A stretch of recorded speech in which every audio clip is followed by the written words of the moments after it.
कुछ क्वेश्चन देखो पहले इसके ऊपर। फर्स्ट प्रॉब्लम,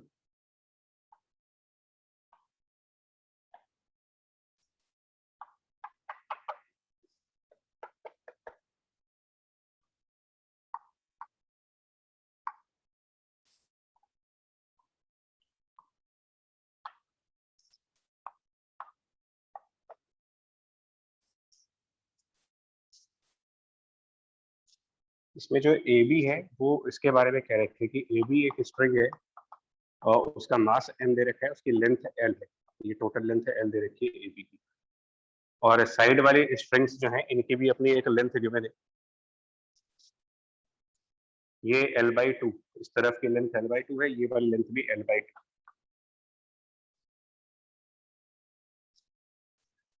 और ये दो मासेस हैंग किए गए हैं यहाँ पर, स्मॉल m आइडेंटिकल मासेस।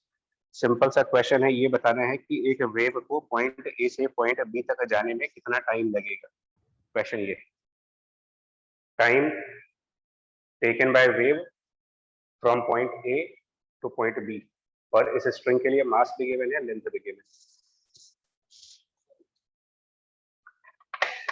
तो बेसिकली ये इसके ऊपर क्वेश्चन है आपका, wave speed is under root of tension upon mu, tension upon mass पर यूनिट लेंथ। सो पहले इसमें आप ये फाइंड आउट करो कि स्ट्रिंग ए बी में कितनी टेंशन फोर्स होगी, और वो कैसे निकालेंगे, स्ट्रिंग ए बी में जो टेंशन फोर्स होगी ये निकालने के लिए, यहाँ पर कितनी टेंशन होगी ये निकालने के लिए इधर वाले साइड पर जाओगे। क्या करना चाहिए कुछ बताएं पाएंगे आप लोग? इसमें अगर हमें टेंशन निकालनी है ए से बी तक में, टी नेट करके नेट फोर्स बैलेंस कर देंगे यहाँ पर। तो यहाँ पर एक इस तरफ हम कुछ T1 टेंशन मान लेते हैं, इसके अंदर m इंटू जी का फोर्स आएगा, यहाँ पर कुछ टेंशन T2 मान लेंगे, यहाँ पर भी एक T2 टेंशन दिखाएंगे, प्लस यहाँ पर एक टेंशन T दिखाएंगे। पहली इक्वेशन ये बनाओगे, इस मास के लिए T2 और mg बराबर करेंगे, यानी फर्स्ट इक्वेशन है T2 बराबर mg। उसके बाद अगर यहाँ पर कोई एंगल मान लें, थीटा एंगल सबटेंड कर रहा हो, तो इसमें T1 को रिजॉल्व करेंगे। तो इस पॉइंट पर जहां पर ये सब ज्वाइन हो रहे हैं, इस पॉइंट पर T1 का लेफ्ट वाला कंपोनेंट, मतलब कि T1 into cos of theta, वो राइट वाले कंपोनेंट, राइट साइड जो टेंशन T है उससे बैलेंस होगा। और उसके अलावा T1 का जो वर्टिकल कंपोनेंट आएगा, यानी कि T1 साइन ऑफ थीटा, उसको बैलेंस करोगे आप यहाँ वाले फोर्स T2 के साथ। अब इन तीन इक्वेशन से, ये तीन इक्वेशन जो बन रही है, इनसे सॉल्व करना है कैपिटल T की वैल्यू।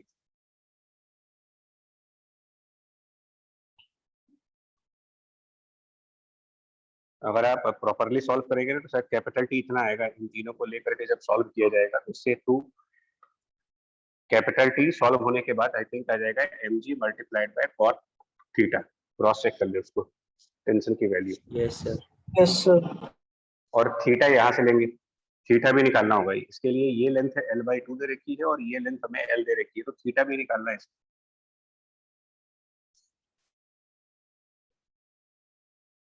एक और इन्फॉर्मेशन सॉरी मिस हो गया एग्जाम, इसमें ये लेंथ भी दे रखी है आपको, ये लेंथ आपको 2 टाइम्स ऑफ l गिवन, तो थीटा निकल जाएगा इसके थ्रू, बिकॉज अगर यहाँ पर ये ट्राइंगल बना लें, अगर कितना लेंथ होगा यहाँ पर ये वाला, L/2 एक मिनट, स्कूल में कुछ गड़बड़ हो गया, 3l मानो, 3l मानेंगे तो ये लेंथ आपका l आ जाएगा। अगर इसको 3l मानते हो, ये l है, तो इसका मतलब ये लेंथ आपका, कुछ गड़बड़ हो गया यार, एक मिनट रुको, इसको ना d मानो, d ज्यादा बेटर होगा। तो अब ज्यादा बेटर में ये लेंथ आपकी आ जाएगी, ये हॉरिजॉन्टल लेंथ आ जाएगी d माइनस l/2, और ये लेंथ हमको l/2 गिवन है, तो यहाँ से हम उसमें निकाल सकते हैं cos ऑफ थीटा की value, d minus l/2 and divided by this length l/2। cos theta निकल जाएगा, तो उसके बाद हम cot थीटा भी निकालेंगे। बेसिकली टेंशन आ जाएगा। टेंशन निकालने के बाद क्या करोगे आप, उसको टेंशन डिवाइडेड बाय म्यू से वेव की स्पीड निकालेंगे। तो it is root of tension m into g into cot theta, और म्यू मास अपॉन लेंथ, वो कितना है देखो यहाँ पर, तो मास बाई लेंथ अगर कैलकुलेट करेंगे तो इस स्ट्रिंग के लिए मास भी गिवन है, लेंथ भी गिवन है, m/l। इस तरीके से निकालोगे वेव की स्पीड, एंड देन उसके बाद जो टाइम चाहिए ए से बी जाने का टाइम, तो time distance divided by the wave speed है। क्वेश्चन सिंपल ही है और सिंपल क्वेश्चंस आते भी हैं इसके ऊपर।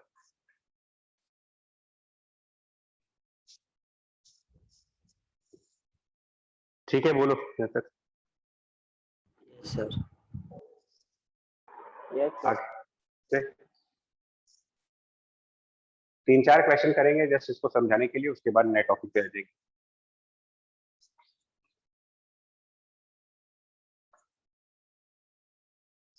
एक सेकंड प्रॉब्लम है, बड़ा फेमस है, मतलब काफी इंपॉर्टेंट क्वेश्चन में भी आता है। उसमें ये कह रहे हैं कि एक स्ट्रिंग ले, अगर मतलब एक पॉइंट है जहां से एक स्ट्रिंग हैंग कर रही है और स्ट्रिंग का मास स्मॉल m और लेंथ l, स्ट्रिंग की मास भी गिवन है, लेंथ भी गिवन है, और इसके बॉटम पर हमने कोई एक मास कैपिटल M और अटैच कर दिया। और सेम क्वेश्चन है कि time taken by wave from point A to point B, time taken by wave from point A to point B कितना होगा। और ये वर्टिकल स्ट्रिंग है, वर्टिकल स्ट्रिंग जिसका मास भी गिवन है, लेंथ भी गिवन है, और बॉटम साइड पर एक ब्लॉक अटैच कर दिया गया, और क्वेश्चन कह रहे हैं कि time taken by wave from point A to point B कितना है।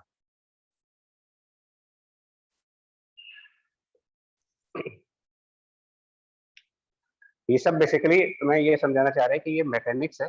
मैकेनिक्स में अल्टीमेटली आपको टेंशन फोर्स के बारे में पता होना चाहिए कि स्ट्रिंग्स में टेंशन फोर्स कैसे कैलकुलेट की जाएगी। इस केस में जहां पर ये वर्टिकल स्ट्रिंग बोल रहे, मतलब कि ग्रेविटी को कंसिडर करें अगर,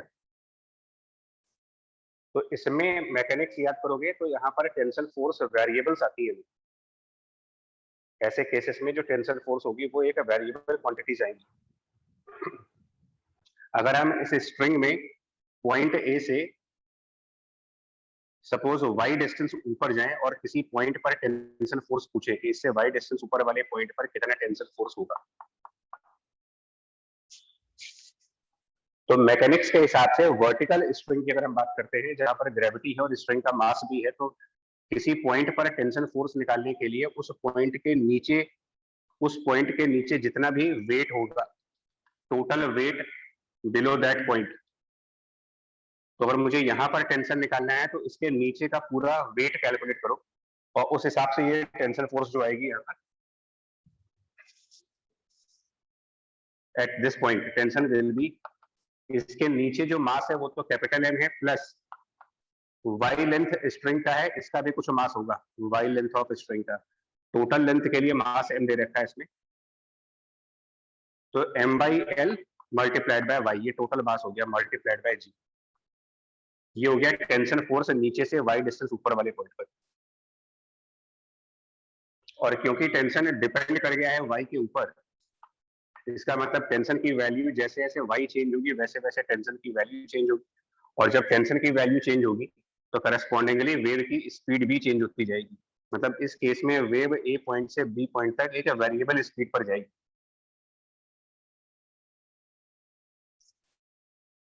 और ऑब्वियसली अगर वेरिएबल स्पीड से कोई मोशन हो रहा होगा तो टाइम को कैलकुलेट करने के लिए डिस्टेंस अपॉन स्पीड वाला फॉर्मूला तो नहीं लगाएंगे, बिकॉज डिस्टेंस बाय स्पीड का फॉर्मूला तभी यूज किया जा सकता है जब स्पीड कांस्टेंट रही हो वहां पर। स्पीड टेंशन का फंक्शन है, टेंशन वाई का फंक्शन है, मतलब कि स्पीड वेरिएबल क्वांटिटी हुई। तो अब इसके लिए क्या करेंगे, पहले हम स्पीड का फंक्शन निकालेंगे। Speed will be under root of this tension force. इसमें M/L को फिलहाल तो मैं म्यू लिख देता हूँ, बिकॉज ये मास पर यूनिट लेंथ म्यू लिख सकते हैं। तो tension is M plus mu into Y into G, ये हो गया tension force divided by again mu, mass पर यूनिट लेंथ। ये आगे wave speed as a function of Y, और उसके बाद लगाएंगे काइनेमेटिक्स। काइनेमेटिक्स के हिसाब से ये जो वेव स्पीड है इसको सब्स्टिट्यूट करा जा सकता है dy divided by dt, wave speed equals to dy by dt, और फिर कैलकुलस का यूज करेंगे, dy upon square root of this m by mu plus gy और इसको उधर dt लेके जाओ और फिर आप इसमें लिमिट लगाओगे यहाँ पर 0 से t तक की और फिर y की लिमिट 0 से लेकर के टोटल l तक की। यहाँ से कुछ आपका आंसर आ जाएगा कि टाइम कितना लगेगा।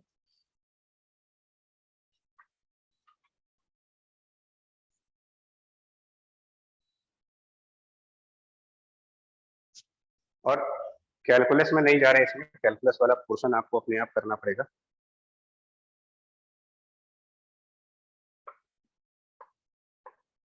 आंसर बता दे रहे, आंसर इसका कुछ ऐसा आएगा 2 times under root of l by g bracket में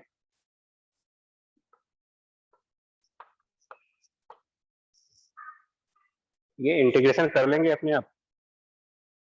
यस सर। ठीक है, और आंसर लिख दे रहा हूँ, आंसर एक बार क्रॉस चेक कर लेना अपने आप निकाल करके कि ये आंसर बन रहा है या नहीं बन रहा।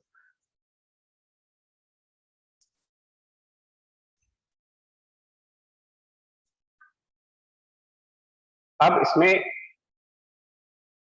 मतलब सिर्फ आपको ये दिमाग में रखना है कि वेव की स्पीड या वेव का ट्रैवलिंग टाइम निकालने के लिए बेसिकली टेंशन फोर्स के ऊपर दिमाग लगाओगे। टेंशन फोर्स कैसे निकालते हैं, टाइम इतना लग रहा है। अब इसमें अगर हम कुछ स्पेशल केसेस की बात कर लें, स्पेशल केसेस का मतलब ये होता है कि अगर हम ये एज्यूम कर लें कि जो स्ट्रिंग का मास है वो नेग्लिजिबल है as compared to the block. Special case small m यानी mass of string is negligible as compared to the mass of the block.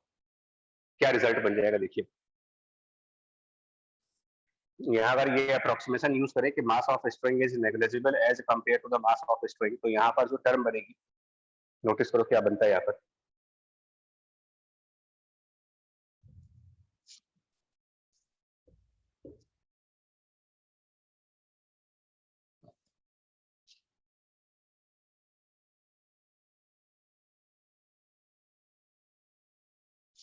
बता पाएंगे क्या बनेगा अगर स्ट्रिंग का मास नेग्लिजिबल हो और नीचे वाला मास बहुत ज्यादा हो?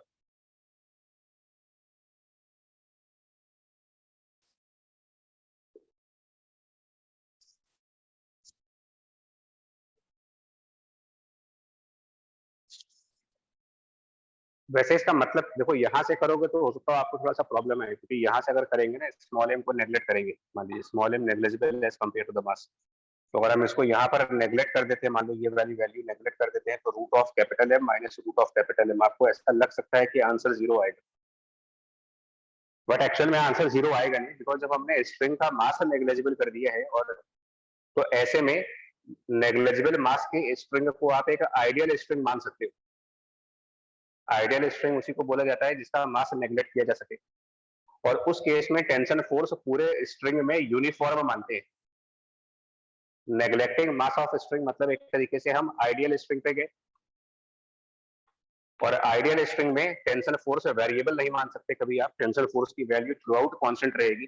सो यहाँ पर जो टेंशन फोर्स कंसिडर करेंगे वो जितना बॉटम पॉइंट पर होगा, और बॉटम पॉइंट पर जो टेंशन फोर्स आएगी वो इस ब्लॉक के वेट के बराबर होगी, यानी कैपिटल एम जी, और कांस्टेंट टेंशन मानेंगे। और जब टेंशन कांस्टेंट मानेंगे तो ऑब्वियसली वेव की स्पीड कांस्टेंट रहेगी, और जब वेव की स्पीड कांस्टेंट रहेगी तो टाइम को कैलकुलेट करने के लिए डिस्टेंस अपॉन स्पीड यूज करेंगे। तो यहां पर जो आंसर आएगा, time equals to distance L upon speed under root T by mu. Tension की जगह रखेंगे mg और म्यू की जगह रखेंगे small m divided by L. ये इसका आंसर बनेगा। अगर हम यहाँ से करेंगे तो 0 आएगा, हालांकि इसमें मैथमेटिकल प्रॉब्लम है, यहाँ से भी 0 आएगा नहीं। अगर हम क्या करेंगे ना, बायनोमियल अप्रोक्सीमेशन से निकालेंगे आंसर तो सेम आएगा। डायरेक्ट अप्रोक्सीमेशन करेंगे तो 0 लग जाएगा, बट वैसे 0 नहीं होगा। तो ध्यान रखना है कि अगर स्प्रिंग का मास कम दिया जा रहा हो और नीचे वाला मास काफी ज्यादा हो, तो आप कांस्टेंट टेंशन मानते हुए वेव की स्पीड को कांस्टेंट कर सकते हैं एंड करस्पॉन्डिंगली आंसर निकाल सकते हैं।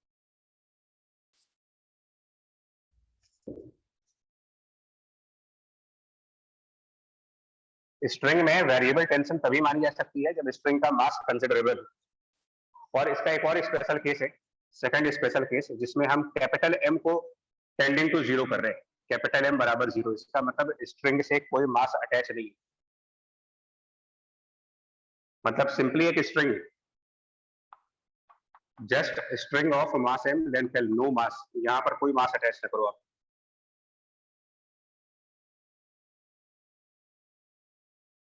इसके हिसाब से चले, अगर इस रिजल्ट के हिसाब से अगर हम कैपिटल एन को 0 कर दें, कैपिटल एन यहाँ पर भी 0, कैपिटल एन यहाँ पर भी 0, तो जो आंसर बनेगा time equals to 2 under root of L by g. Capital N को 0 कर देंगे, ऊपर भी रूट है नीचे भी रूट है, यानी कि आंसर आ जाएगा time equals to 2 times root of L by G. इतना टाइम लगेगा वेव को पॉइंट ए से पॉइंट बी तक जाने में।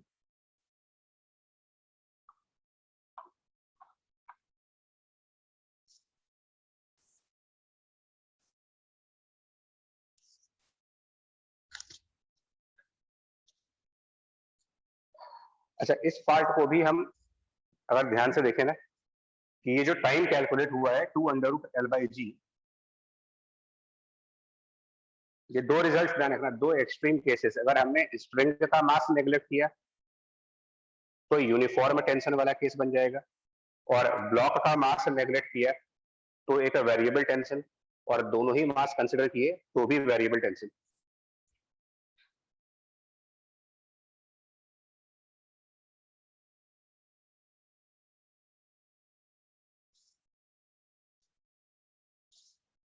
क्लियर हुआ एग्जांपल ये? Yes sir. चलिए अब और एग्जांपल दिखाएंगे आपको इसमें।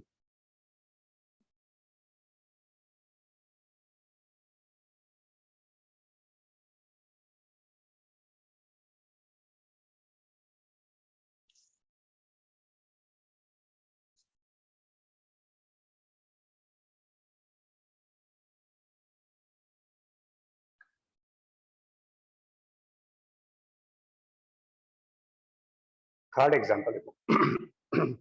थर्ड एग्जांपल, इसमें हम लोग एक स्ट्रिंग कंसिडर करें, और वो स्ट्रिंग अपने एंड वाली एक्सिस के अबाउट किसी एंगुलर स्पीड ओमेगा से यूनिफॉर्मली रोटेट कर रही है।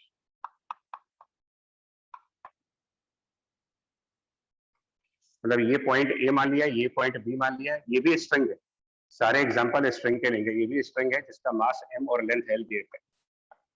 सेम क्वेश्चन है, how much time a wave will take from point A to point B. Question बार बार एक ही रहेगा, how much time the wave will take from point A and to point B. Gravity को neglect किया गया इसमें,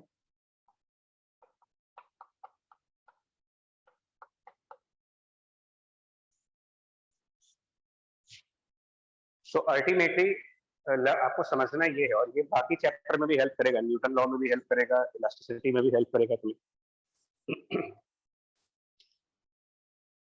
समझना ये है ना कि आपको ये मतलब वेरीफाई करना है कि जो टेंशन फोर्स होगा वो किस तरीके से कैलकुलेट किया जाए। इस स्ट्रिंग में टेंशन फोर्स अगर कैलकुलेट करना हो तो ये कैसे निकाला जाएगा। तो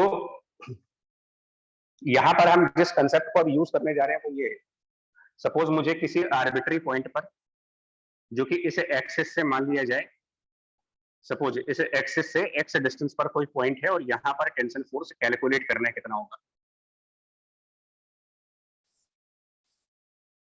यहाँ जिस कंसेप्ट को यूज करने जा रहे हैं वो न्यूटन सेकंड लॉ है, जो कहता है कि फोर्स बराबर mass multiplied by acceleration. But जब हम किसी ऑब्जेक्ट की बात करते हैं, यानी कि फोर्स किसी बॉडी की बात करते हैं, बॉडी मतलब जिसके अंदर कोई लेंथ है, कोई वॉल्यूम है, तो वहां पर करस्पॉन्डिंग एक्सेलरेशन यूज किया जाता है उसके सेंटर ऑफ मास का। तो हम क्या करने जा रहे हैं, जिस पॉइंट पर टेंशन निकाल रहे हैं वहां से लेकर के और पॉइंट बी, मतलब ये हम सेगमेंट कंसिडर करने जा रहे हैं। ऑब्वियसली इस सेगमेंट को एक बॉडी माना जाएगा, बिकॉज इस सेगमेंट के अंदर एक लेंथ है। अगर हम स्ट्रिंग की टोटल लेंथ को एल कह रहे हैं तो नेचुरल सी बात है इस पॉइंट से लेकर के और बी पॉइंट तक का जो टोटल लेंथ बन रहा है वो टोटल लेंथ हमारा एल माइनस एक्स बन रहा है। तो इसको हम पार्टिकल तो मान नहीं सकते, इसको बॉडी मानना पड़ेगा। और ऐसे में यहाँ पर जो टेंशन फोर्स लगेगी वो न्यूटन लॉ के हिसाब से this tension force will be mass. अब क्योंकि हम न्यूटन लॉ इस सेगमेंट के लिए अप्लाई कर रहे हैं, इस सेगमेंट के लिए हम एनएलएम को यूज करने जा रहे हैं, तो हमें मास भी इसी सेगमेंट का चाहिए, इस पॉइंट से लेकर के बी पॉइंट तक का मास। तो वो मास पर यूनिट लेंथ म्यू इंटू यहां से यहां तक की जो लेंथ है, मास हो गया इंटू सेंटर ऑफ मास की एक्सेलरेशन। ये भी ध्यान देना है, सेंटर ऑफ मास जो लेना है किस चीज का लेना है, तो जिस सेगमेंट पर न्यूटन लॉ अप्लाई हो रहा है इस सेगमेंट का सेंटर ऑफ मास कंसीडर करें। इस पॉइंट से लेकर के और बी पॉइंट तक का जो लेंथ है, इस लेंथ का सेंटर ऑफ मास वो इस एक्सिस से कितने डिस्टेंस पर होगा, जहां पर हम टेंशन कैलकुलेट कर रहे हैं, और जो पॉइंट बी है इतने सेगमेंट का सेंटर ऑफ मास की डिस्टेंस फ्रॉम दिस एक्सिस अगर कैलकुलेट करनी हो, तो इस सेगमेंट का सेंटर ऑफ मास इसके मिडिल पॉइंट पर होगा, यानी कि वो यहां से l-x/2 डिस्टेंस पे होगा। l-x/2 ये डिस्टेंस होगा, और फ्रॉम द एक्सिस कैलकुलेट करेंगे तो उसमें x और ऐड कर दें, यानी कि l-x/2 और प्लस ये x, तो टोटल डिस्टेंस इस सेंटर ऑफ मास वाले पॉइंट का आ जाएगा x प्लस l-x/2, जिसको सॉल्व करोगे तो l प्लस x/2 आ जाएगा। और इस सेंटर ऑफ मास की जो एक्सेलरेशन होगी वो एक सेंट्रीपिटल एक्सेलरेशन होगी, बिकॉज रोटेशनल मोशन चल रहा है यहाँ पर। तो acceleration of centre of mass centripetal omega square into उस सेंटर ऑफ मास का एक्सिस से डिस्टेंस।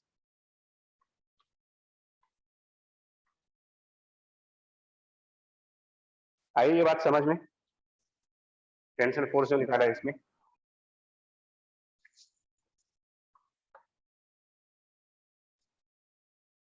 नहीं आया?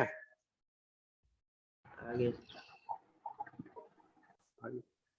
नाउ टेंशन बाय म्यू और उसका स्क्वायर रूट ले ले।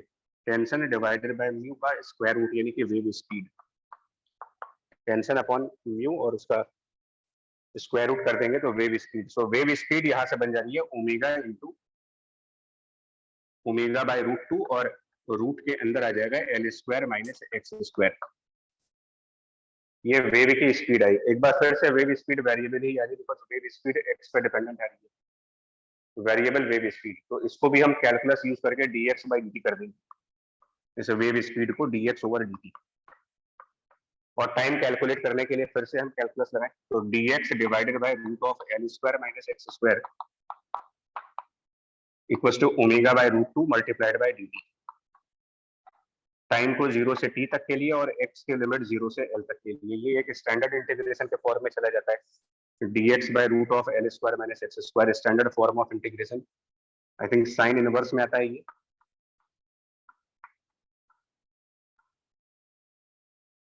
इसमें वो भी आता है क्या 1/a वाला टर्म, या simple sine inverse x by आता है, dx bye √a² minus x²। मेरे ख्याल इतना ही आता है, इसमें 1/a नहीं आता शायद, वो tan इनवर्स वाले में आता है। Yes sir. तो ये इतना, आगे आप इसको सॉल्व कर लो, टाइम आ जाएगा।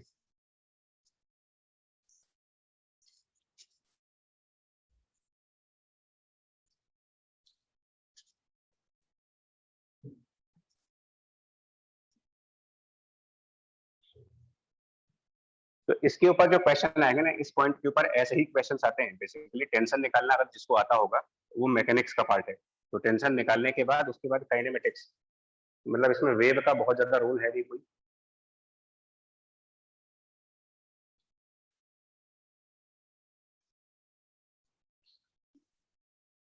और एक लास्ट प्रॉब्लम जो इसमें है वेव स्पीड के ऊपर, वो ये होती है कि एक सर्कुलर वायर या सर्कुलर रिंग जिसका कुछ रेडियस गिवन है, इसको ना सर्कुलर स्ट्रिंग मानते हैं। और सेम क्वेश्चन है कि इसके अंदर वेव की क्या स्पीड होगी। अगर इसके अंदर कोई वेव ट्रेवल करे मान लो, तो वो वेव कितनी स्पीड से यहाँ पर ट्रेवल कर रही होगी वो निकालना है इस स्ट्रिंग में जो वेव स्पीड है। बेसिकली निकालना ये है, वेव स्पीड तो सिर्फ मतलब फॉर्मेलिटी है। वेव स्पीड पूछने का मतलब वो आपसे टेंशन पूछना चाह रहा है, बिकॉज टेंशन कैलकुलेट हो जाएगा तो वेव स्पीड अपने आप आ जाएगी।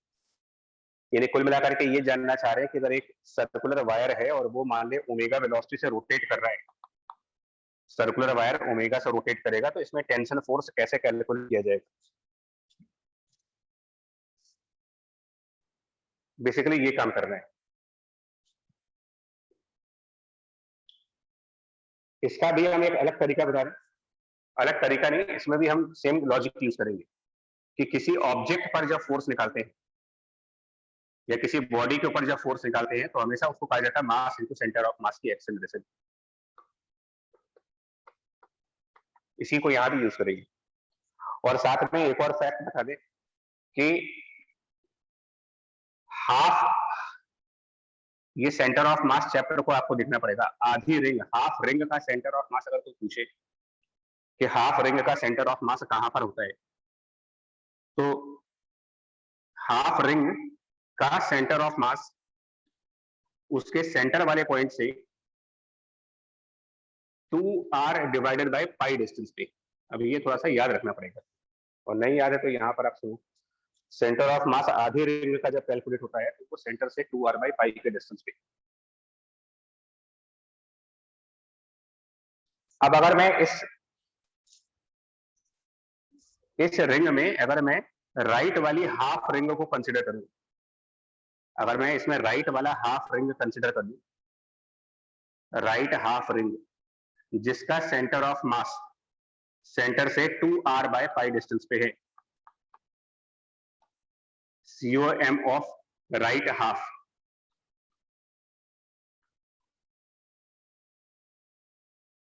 और इस राइट हाफ के ऊपर जो लेफ्ट हाफ है, जो बचा हुआ इधर वाला लेफ्ट हाफ है, वो अपनी तरफ एक टेंशन फोर्स अप्लाई कर रहा होगा। इधर टी लगा रहा होगा, इधर भी टी लगा रहा होगा। तो total force on this right half, total force on this right half, इधर से टी लग रहा है, इधर से टी लग रहा है, यानी कि टोटल फोर्स को लिखा जाएगा 2 times of T. Mass of this right half, right half portion का मास वो हो जाएगा मास पर यूनिट लेंथ, और हाफ लेंथ वो हो जाएगी pi into R, circumference, half circumference. और सेंटर ऑफ मास की एक्सेलरेशन जो कि फिर से सेंट्रीपिटल एक्सेलरेशन बनेगी, तो वो omega square into right half का सेंटर ऑफ मास इस सेंटर से कितने डिस्टेंस पर है, वो है 2r अपॉन पाई।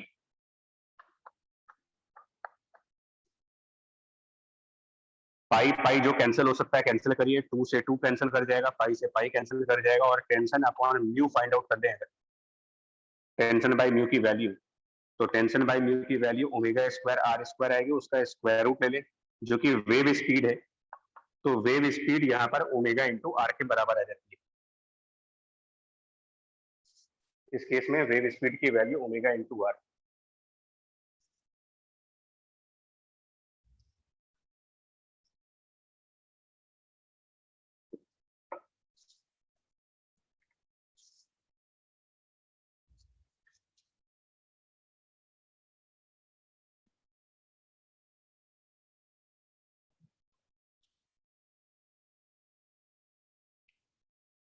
ठीक है,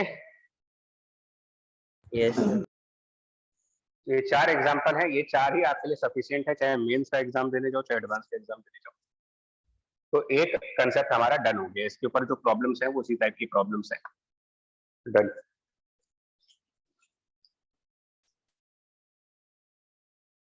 अब आइए कुछ क्वेश्चंस इसके ऊपर बताएंगे, वेव की पावर, एनर्जी और इसके ऊपर।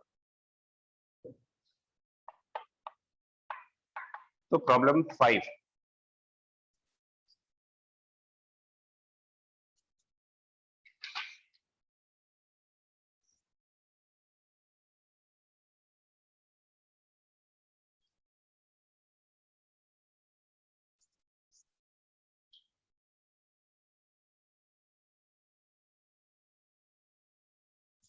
आपको वेव की एक इक्वेशन प्रोवाइड कर रहे हैं, y equal to 0.15 metre and sine of, एक मिनट वैल्यू चेक कर लेंगे, 0.8x माइनस 50t। ये वेव की इक्वेशन दी गई है, जिसमें ये जो x है वो मीटर में है, मतलब यूनिट्स x मीटर में है, y भी मीटर में, और टाइम सेकंड्स में, मतलब सब कुछ SI यूनिट्स में चल रहा है। और मास पर यूनिट लेंथ गिवन है, मास पर यूनिट लेंथ इज 12 ग्राम पर सेंटीमीटर। ये दे रखा साथ में। और पहले तो बड़ा सिंपल क्वेश्चन है, पहले बहुत बेसिक क्वेश्चन है। नंबर 1, इसमें वेव की स्पीड कितनी, फर्स्ट बेसिक क्वेश्चन। तो वो हमें फंडामेंटल से जाना पड़ेगा। वेव स्पीड √T/v तो होती ही है, साथ में वो ω/k भी होती है। वेव स्पीड को जनरलाइज फॉर्म में ω/k भी कह सकते हैं। मतलब एग्जाम से पहले मैं ये बोलूंगा, आप सिर्फ इतना सा ये 3-4 लाइनें याद कर लीजिए, पूरा एग्जाम निकल जाता है। तो पहला आंसर दे सकते हैं ω/k से, बिकॉज टाइम का कोफिशिएंट ये ओमेगा हो जाएगा और ये वाली चीज आपकी k हो जाएगी। इससे कंपेयर कर लो, टाइम के साथ ओमेगा और x के साथ k। तो ये आंसर हो गया 50/0.8 मीटर पर सेकेंड। सेकंड पार्ट में वर्बली बता दो आप कर पाओगे कि नहीं कर पाओगे। सेकंड पार्ट में इन्होंने पूछा है वेवलेंथ, निकाल पाएंगे? Yes sir. कैसे? कैसे, किससे? फटाफट लिखें। के को और क्या लिख सकते हैं, मतलब वैल्यू या 2π/λ। 2π/λ। तो के 2π/λ, यानी यहाँ से लैम्डा। फ्रीक्वेंसी निकालने के लिए ओमेगा बराबर 2π इंटू फ्रीक्वेंसी। के को 2π/λ यूज कर सकते हैं तो वेवलेंथ आ जाएगी। ओमेगा को 2π इंटू फ्रीक्वेंसी यूज करके फ्रीक्वेंसी भी निकाल सकते हैं। तो ये सब बेसिक क्वेश्चंस हैं। पावर कितनी होगी इसमें, जो मेन क्वेश्चन था वो ये है। Main question, the power transmitted to the wave, power transmitted to wave. अब उसका फॉर्मूला याद होना चाहिए, ठीक है ना। फॉर्मूला उसका याद होना चाहिए। तो फॉर्मूला ये था इसका, पावर का half mu V A square omega square. Just memory based questions होते हैं, इनमें लॉजिक कोई नहीं है। क्या इसके अंदर सारी इंफॉर्मेशन है हमारे पास? देखिए, तो वेव स्पीड ऑलरेडी कैलकुलेट कर ली गई। 0.15 is the amplitude part, omega और म्यू दे रखा है 12 ग्राम पर सेंटीमीटर। आंसर आ जाएगा इससे, ठीक। बेसिक क्वेश्चन है इसमें, मतलब इसलिए करा देते हैं ना कि एग्जाम में कभी कभी ऐसे भी क्वेश्चन मिल जाते हैं, कोई मतलब नहीं इनको छोड़ने का, जो सीधा फॉर्मूले के ऊपर है। करें सॉल्व या कर लोगे अपने आप, इसको मैनेज कर लोगे? हो जाएगा सर। चलिए ठीक है। अगला देखो,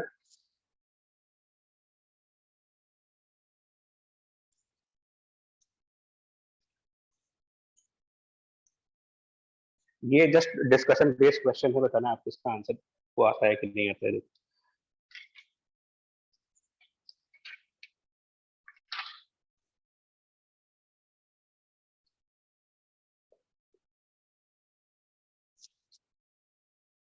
इसमें कह रहे हैं कि जो ट्रांसवर्स वेव है, क्वेश्चन में transverse wave is in a string. Transverse wave in a string है,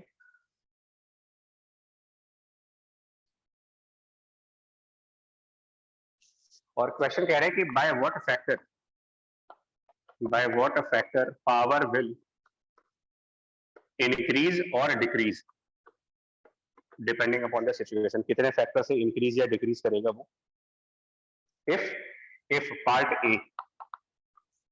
ए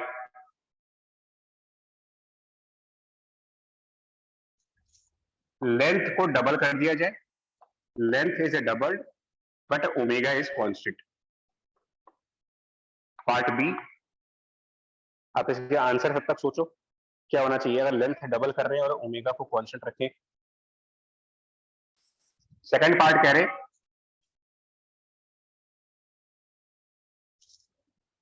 एम्पलीट्यूड डबल कर दिया गया हो और ओमेगा हाफ कर दिया जाए, तो कितने टाइम्स पावर चेंज रहती है?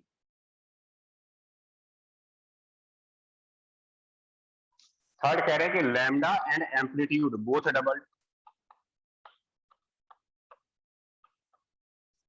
और D part length and lambda both half कर दिए गए।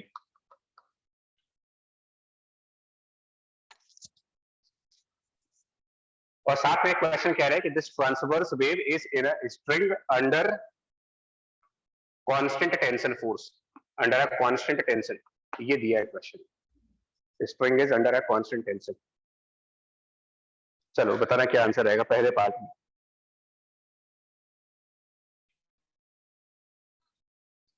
हाफ हो जाएगा।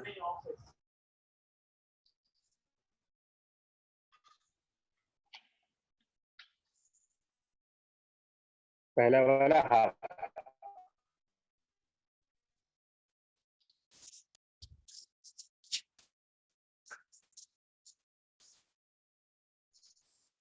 देखिए बच्चे क्या होगा, आप बताओ।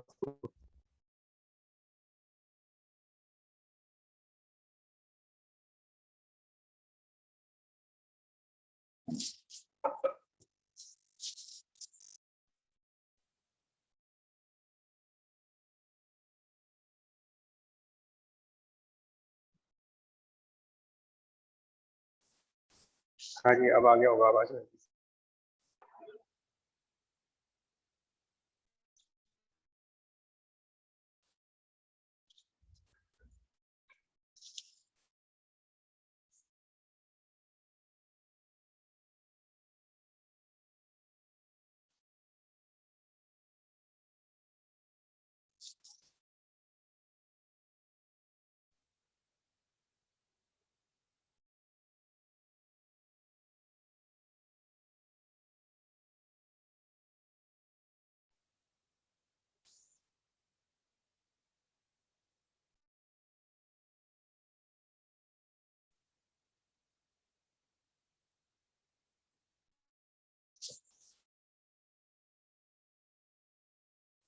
हाँ जी, अब दिख रहा है वीडियो?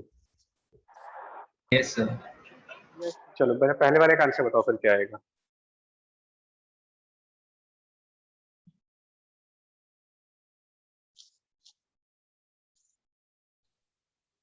लेंथ डबल करें, ओमेगा कांस्टेंट हो, तो पावर कितने टाइम्स बदल जाएगी? तो 1/√2 टाइम। 1/√2।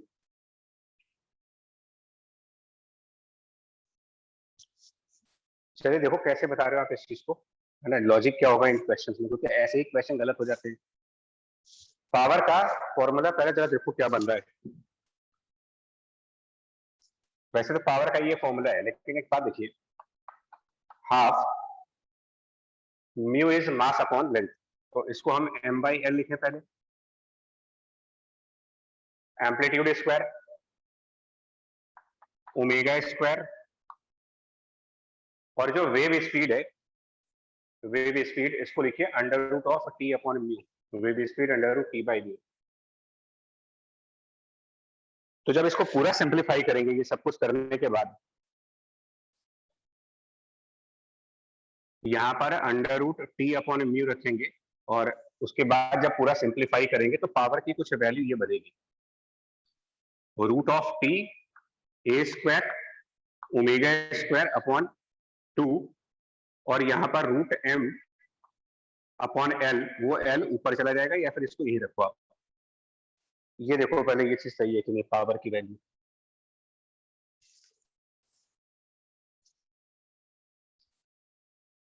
वेव स्पीड को रिप्लेस करो, वेव स्पीड की जगह √t/v, तो ये टर्म बनेगा। पहले वाले पे आइए।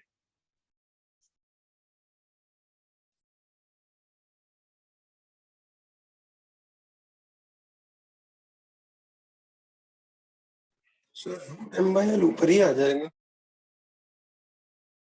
नहीं एक्चुअली, हाँ सॉरी सॉरी सॉरी, सही बोल रहे हो, सही बोल रहे हो, वो √m/l ऊपर है, मतलब एक्चुअली वो √म्यू है, √m/l का मतलब √म्यू, वो ऊपर रहेगा। हाँ, अब बताओ क्या फर्क पड़ेगा यार, लेंथ डबल कर रहे हो, ओमेगा कांस्टेंट, नोटिस करिए, ओमेगा कांस्टेंट और tension constant, omega constant tension constant, क्या लेंथ बढ़ाने से मास पर यूनिट लेंथ बढ़ेगा? लेंथ बढ़ाएंगे तो क्या मास, क्योंकि म्यू इज द मास पर यूनिट लेंथ, क्या ये चीज बदल जाएगी? Yes sir. कैसे यार? लेंथ, क्योंकि लेंथ अगर आप भाई एक वायर है वो डबल लेंथ का लोगे तो मास भी तो उसी प्रोपोर्शन में डबल हो जाएगा ना उसका। मास पर यूनिट लेंथ तो एक तरीके से कांस्टेंट वैल्यू होती किसी वायर के लिए। स्ट्रेच नहीं कर रहे क्या मतलब?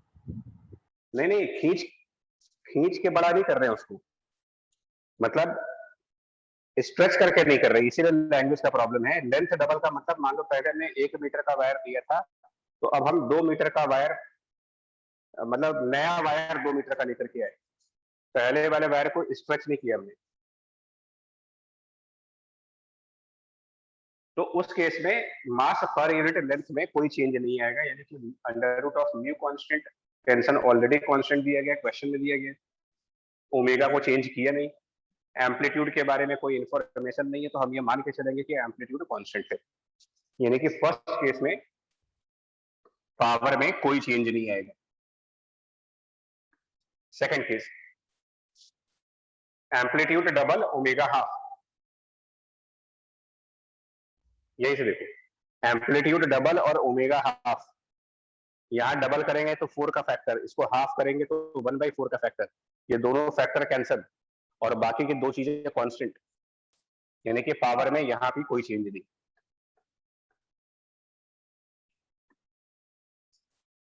लैम्डा और एम्पलीट्यूड बोथ आर डबल,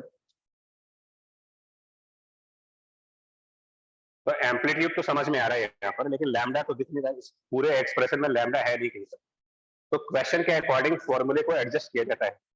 हम इसमें लैम्डा का टर्म इंट्रोड्यूस करने जा रहे हैं। लैम्डा कहां से लाएंगे? तो root of mu root of T A square omega, जो वेव स्पीड है वो ओमेगा अपॉन के है, तो ओमेगा को के इंटू वी लिख देते हैं, तो ओमेगा स्क्वायर बन जाएगा k square multiplied by v square, और वी स्क्वायर को लिखेंगे, वी स्क्वायर को टी बाई म्यू, और के स्क्वायर, के इज 2 पाई बाई लैम्डा, तो के square 4 pi square upon lambda square,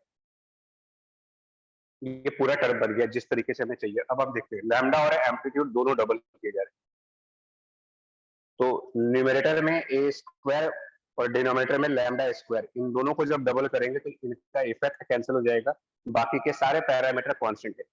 ये थर्ड केस में भी पावर में कोई चेंज नहीं।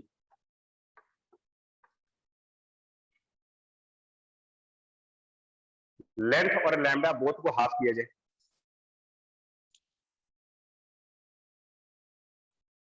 अब क्या फर्क पड़ेगा, लेंथ और लैम्डा दोनों को हाफ करेंगे तो लेंथ को हाफ करने से कोई मतलब नहीं, बिकॉज लेंथ का तो कोई टर्म है नहीं यहाँ पर, मास पर यूनिट लेंथ है, लेकिन वो एक कांस्टेंट वैल्यू होती है, न्यू इज कांस्टेंट, तो लेंथ डबल करो हाफ करो उससे फर्क नहीं पड़ने वाला है, सिर्फ लैम्डा को देखिए, अब लैम्डा को हाफ किया गया, डिनोमिनेटर में लैम्डा स्क्वायर है, इसको हाफ करेंगे तो ओवरऑल पावर 4 टाइम्स पहले के हो जाएगी, 4 times of the previous power.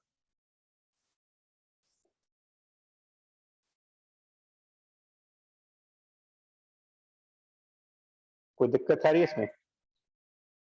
No sir. Question के अकॉर्डिंग चलिएगा, क्योंकि ये है आसान क्वेश्चन, लेकिन इसमें गलतियां होने के चांसेस होते हैं अगर पहले से ना आइडिया हो।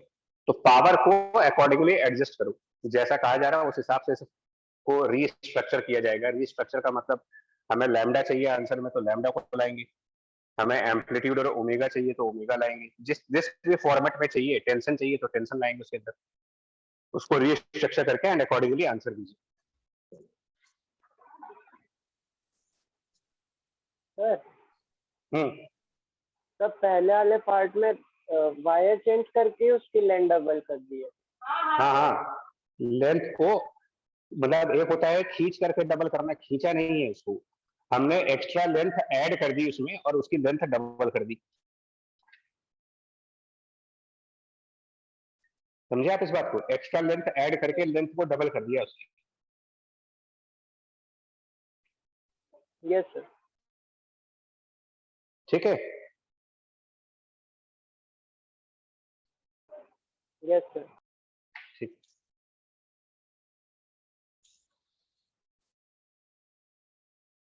तो स्ट्रिंग में पावर के ही क्वेश्चन बन सकते हैं, क्योंकि ये जो इंटेंसिटी वाला क्वेश्चन होता है ये ज्यादातर साउंड के केस में आता है। साउंड वाले वे में इसके ऊपर ज्यादा क्वेश्चन आते हैं। एनर्जी के ऊपर क्वेश्चन आएगा वो भी सिंपल है, बाकी एक इक्वेशन के ऊपर। इसके बाद इसमें एक टर्म और आता है, एक और आर्टिकल है, वो होता है transmission and reflection of the wave.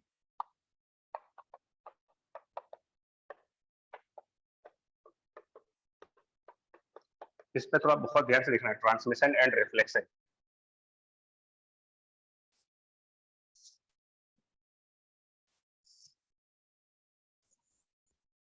इसमें क्या करा गया है कि हमारे पास एक स्ट्रिंग है जिसके अंदर कोई वेव है, मान लें उसका अपना कुछ एम्पलीट्यूड है। तो ये हमने मान लिया कि ये हमारे पास स्ट्रिंग 1 है और ये स्ट्रिंग आगे जाकर के किसी और स्ट्रिंग से अटैच करी गई है। आगे जाकर के इसको एक दूसरी स्ट्रिंग से कनेक्ट कर दो, स्ट्रिंग नंबर 2, स्ट्रिंग 1, स्ट्रिंग 2। और हमने स्ट्रिंग 1 से कोई एक वेव इधर से इंसिडेंट कराई, कॉल्ड एज इंसिडेंट वेव नाम दे दीजिए इसका। और इस इंसिडेंट वेव का अपना कुछ एम्पलीट्यूड है, उसको हम A suffix I, which means amplitude of incident wave, A I. Obviously ये वेव जो होगी वो इस पॉइंट पर जहां पर दोनों स्ट्रिंग्स का ज्वाइनिंग हो रहा है, जहां पर दोनों स्ट्रिंग ज्वाइन कर रहे हो, यहां से इस वेव का कुछ पार्ट आगे वाली स्ट्रिंग में जाएगा, उसको आप ट्रांसमिशन बोलोगे। और इस वेव का कुछ पार्ट इस ज्वाइंट वाले पॉइंट से वापस रिफ्लेक्ट होगा, उसको हम रिफ्लेक्शन का नाम देंगे। मतलब वेव का कुछ पार्ट रिफ्लेक्शन में जाएगा, मतलब वापस लौट जाएगा जब, और कुछ पार्ट आगे चला जाएगा, सेकंड वाली स्ट्रिंग में चला जाएगा। हम लोगों से पूछा ये जाता है, मतलब इसमें 2 क्वेश्चंस आते हैं। पहला क्वेश्चन तो ये आता है कि जो वेव रिफ्लेक्ट होगी और जो वेव ट्रांसमिट होगी उनके एम्पलीट्यूड कितने होंगे, पहला क्वेश्चन। और दूसरा क्वेश्चन ये पूछा जाता है कितनी percent energy, percentage of energy जो कि आगे ट्रांसमिट हो जाएगी, या परसेंटेज ऑफ एनर्जी जो कि रिफ्लेक्ट बैक करेगी। ये 2 क्वेश्चंस आते हैं इसमें। रिफ्लेक्टेड और ट्रांसमिटेड वेव की एम्पलीट्यूड को निकालने का क्वेश्चन, और एनर्जी कितना रिफ्लेक्ट हुआ कितना ट्रांसमिट हुआ, ये दूसरा क्वेश्चन।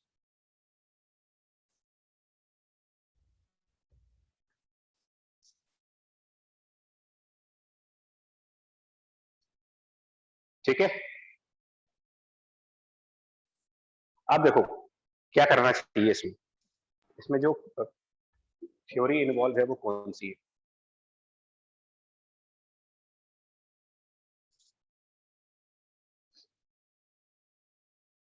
मान लो कि जो वेव ट्रांसमिट होगी, इसमें जो वेव ट्रांसमिट होगी उसका एम्पलीट्यूड a इंटू एटी है, A T amplitude of transmitted wave, और A R amplitude of reflected wave. Reflected wave के लिए ए आर यूज करेंगे, ट्रांसमिटेड वेव के लिए एटी यूज कर देते हैं, और इंसिडेंट वाला ए आई ऑलरेडी दिया हुआ मुझे। मैकेनिक्स कहता है, देखिए मैकेनिक्स का एक कंसेप्ट होता है कि 2 स्ट्रिंग्स जब भी ज्वाइन की जाती है तो इन दोनों तरफ टेंशन फोर्स हमेशा बराबर मिलना चाहिए। जब भी ज्वाइनिंग आएगी, जितनी टेंशन स्ट्रिंग 2 में होगी उतनी ही टेंशन स्ट्रिंग 1 में भी होगी। Concept of mechanics, same tension across the joint. और दूसरा concept conservation of energy use करें अगर, कि जितनी एनर्जी इंसिडेंट होगी, energy incident should be equal to energy जो रिफ्लेक्ट होगी प्लस एनर्जी जो ट्रांसमिट होगी, और प्लस में भी कुछ एनर्जी उस मीडियम में एब्जॉर्ब हो जाए। Reflected, transmitted, absorb. इस पर्टिकुलर क्वेश्चन में या फिर हमारे सिलेबस में जितने क्वेश्चंस आएंगे उनमें ये माना जाता है कि एब्जॉर्ब एनर्जी 0 है। ये मान के चलेंगे कि कोई एनर्जी एब्जॉर्ब नहीं होगी, या तो रिफ्लेक्ट होगी या तो ट्रांसमिट होगी। कंजर्वेशन ऑफ एनर्जी, ऑब्वियसली इसका डेरिवेटिव लेंगे तो D I by D T बराबर equal to D E R by D T plus D E transmitted by D T, और रेट ऑफ एनर्जी मतलब पावर। तो हम ये भी कह सकते हैं कि जो इंसिडेंट पावर है वो equal to reflected power and plus transmitted power. Incident power बराबर रिफ्लेक्टेड प्लस ट्रांसमिटेड। और जस्ट नाउ हम लोगों ने पावर का एक फॉर्मूला डिस्कस किया हुआ है, और पावर का ये जो फॉर्मूला डिस्कस हुआ है, इस फॉर्मूले को ही हम यहाँ पर एडजस्ट कर लेते हैं जरा। हाफ ए स्क्वायर ओमेगा स्क्वायर और म्यू इंटू वी। इसमें जो म्यू है उसको हम यहां से ले सकते हैं, या फिर वी को under root of T by mu ले सकते हैं, कोई भी काम कर सकते हैं। तो या तो वी और म्यू किसी एक को रिप्लेस करेंगे, तो म्यू और वी को under root of T by mu.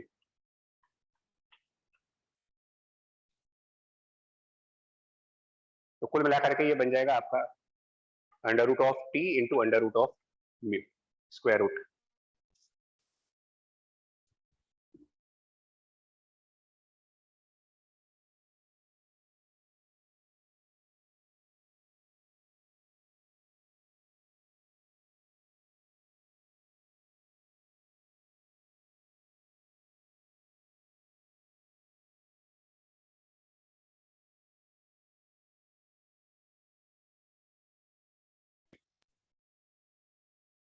Equal to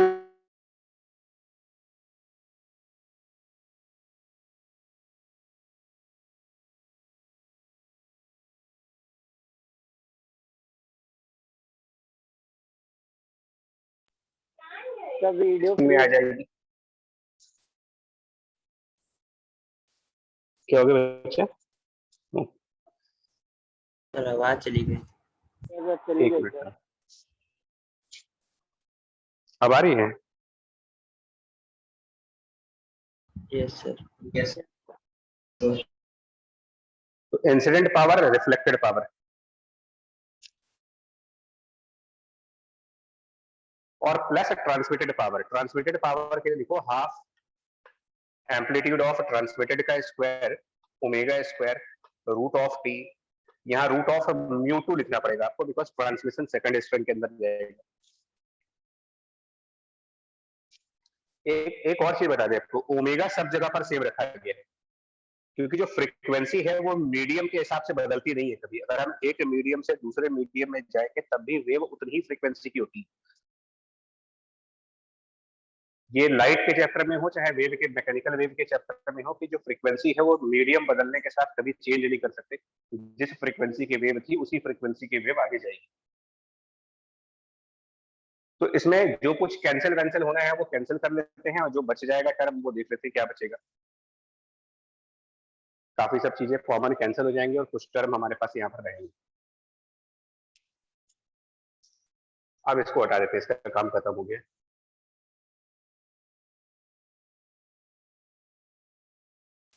तो आपके पास जो फैक्टर्स बचेंगे वो ये बचेंगे, ध्यान देना। A I square into minus A R square into root of mu one बराबर A T square into root of mu two. Cross check जरूर करना। फर्स्ट इक्वेशन इसको बोलते हैं based on conservation of energy.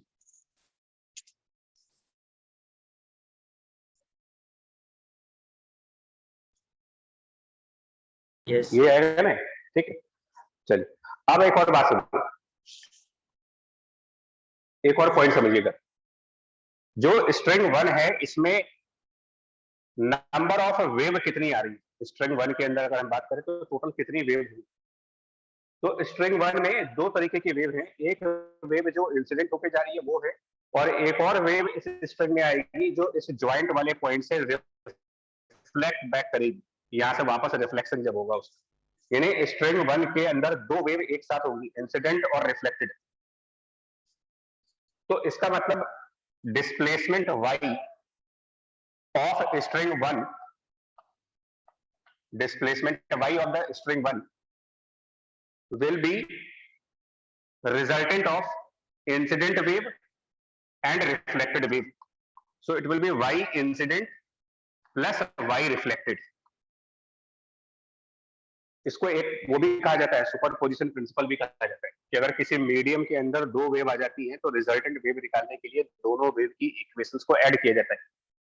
Superposition of the wave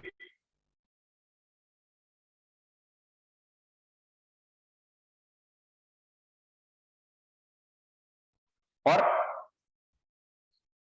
displacement in the string number 2, तो string number 2 में सिर्फ एक वेव होगी जो ट्रांसमिट होके जाने वाली, it will be just y of transmitted wave.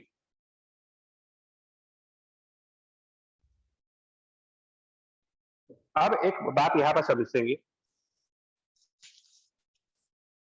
Equation of wave जब लिखने की बात आती है तो अगर मैं इक्वेशन ऑफ इंसिडेंट वेव लिखूंगा तो ये लिखा जाएगा A incident sine omega T minus K X. इसमें प्लस फाई नॉट भी आएगा, बट प्लस फाई नॉट को इस समय इग्नोर कर दें, उससे हमारे कैलकुलेशंस में कोई फर्क नहीं पड़ता है। वाई इंसिडेंट की equation A incident sine omega T minus K X plus Y reflected equation of wave is the amplitude of the wave sine omega T. यहां पर अब एक बात ध्यान रखिएगा, पिछले लेक्चर वाला, जब वेव पॉजिटिव एक्स डायरेक्शन की तरफ जाती है तो हम माइनस के एक्स का टर्म लिखते हैं, लेकिन जब वेव नेगेटिव एक्स डायरेक्शन की तरफ जा रही होती है तो यहाँ माइनस के एक्स की जगह प्लस के एक्स। रिफ्लेक्शन के बाद वेव नेगेटिव साइड पे जाएगी तो ये ओमेगा टी और प्लस के एक्स का यूज करेंगे।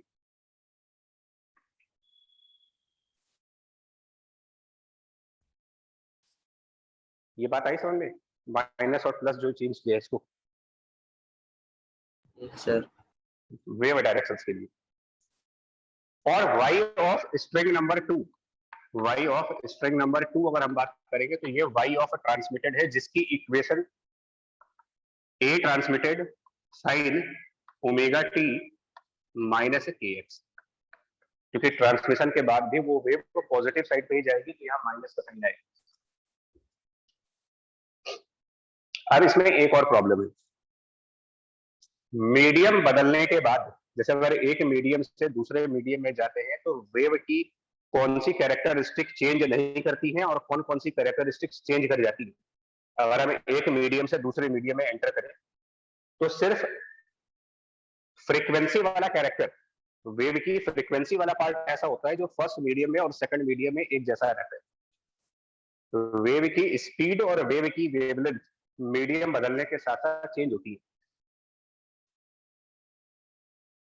तो ये जो k लिख रहे हो आप यहाँ पर k और यहाँ पर k, बिकॉज ये 2 पाई बाय लैम्डा है और वेवलेंथ फर्स्ट मीडियम में और सेकंड मीडियम में एक जैसी नहीं हो सकती, तो यहाँ पर हम इसको k1 यूज करेंगे और यहाँ पर हम इसको k2 यूज करेंगे, डिफरेंट वेवलेंथ आएंगी। ऑब्वियसली यार, wave speed is frequency into lambda, frequency के बारे में कह रहे हैं कि ये अनचेंज है और वेव की speed under root of T upon mu है, तो क्योंकि म्यू डिफरेंट होगा तो वेव स्पीड डिफरेंट होगी, वेव स्पीड डिफरेंट होगी तो वेवलेंथ भी डिफरेंट आएगी।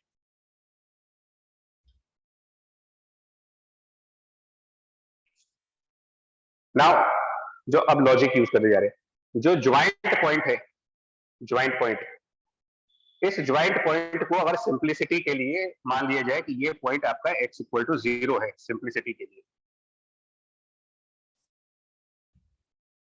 और क्योंकि ये ज्वाइंट पॉइंट है मतलब कि दोनों स्ट्रिंग्स यहां पर ज्वाइन हुई है, तो ये पॉइंट मीडियम 1 का भी पॉइंट है और ये पॉइंट मीडियम 2 का भी पॉइंट है, मतलब it is a common point between the medium 1 and medium 2।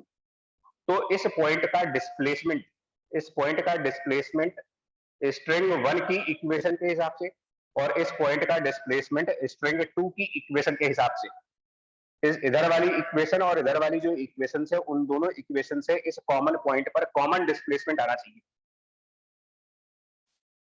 मतलब जो डिस्प्लेसमेंट ऑफ स्ट्रिंग 1 है और जो डिस्प्लेसमेंट ऑफ स्ट्रिंग 2 है, ये दोनों इक्वेशंस इस पॉइंट पर सेम रिजल्ट प्रोवाइड करें।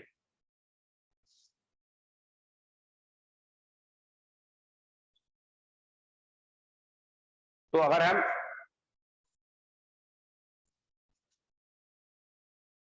मतलब ये कह सकते हो आप कि y of string 1 should be same as the y of string 2 at x equal to 0 point, because वो कॉमन पॉइंट है।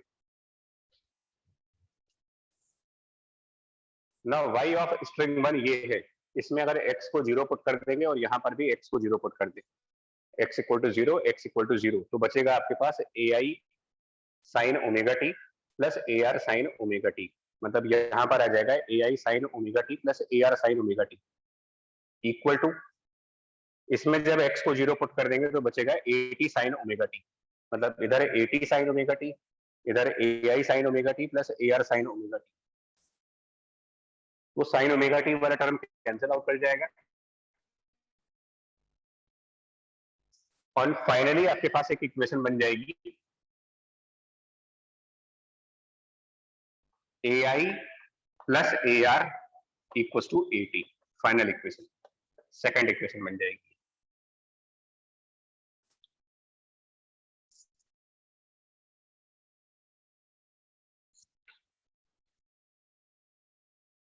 अब इन दोनों इक्वेशंस को सॉल्व करेंगे। तो जो फर्स्ट इक्वेशन है इसमें आप इस इक्वेशन को फिर से रीडिजाइन कर दो। इसको जब रीडिजाइन करेंगे तो यहाँ पर आ जाएगा A I minus A R और A I plus A R, root mu one को उधर लेके चले जाते हैं तो ये root of mu two divided by root of mu one और ए टी स्क्वायर, बट क्योंकि ए आई प्लस ए आर बराबर A T, A I plus A are बराबर ए टी, तो ए आई प्लस ए आर और एक A T cancel, यहां से बचता है A I minus A R root of mu two upon mu one into A T, third equation कह सकते हैं। Now equation 2 divided by equation 3, मतलब कि A I plus A R upon A I minus A R equal to right hand side पर A T और A T divide करने पर cancel out कर जाएंगे, ये बचेगा root of mu one upon root of mu two. जहां पर अगर हम कंपोनेंडो डिविडेंडो का रूल लगा दें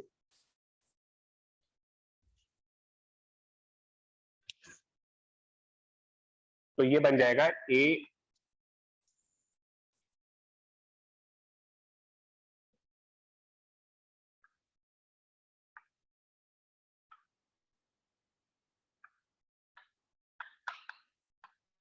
बाकी तुम भी चेक करना भाई, इसको मैं डायरेक्ट लिखने की कोशिश कर रहा हूँ।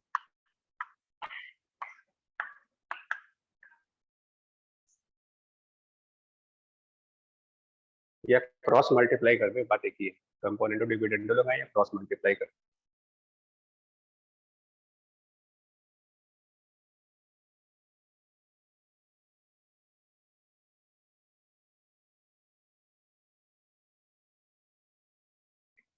चेक करने दो।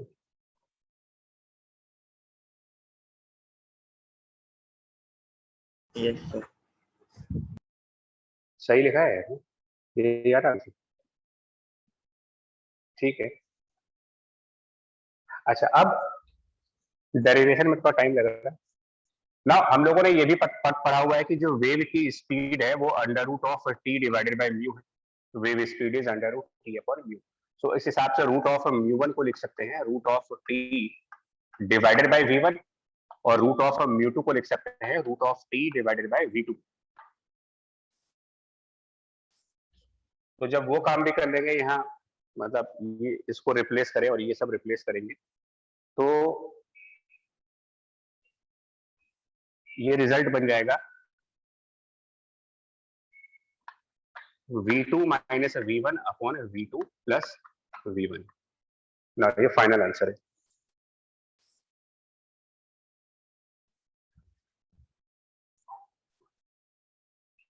इसको भी कंफर्म कर लो।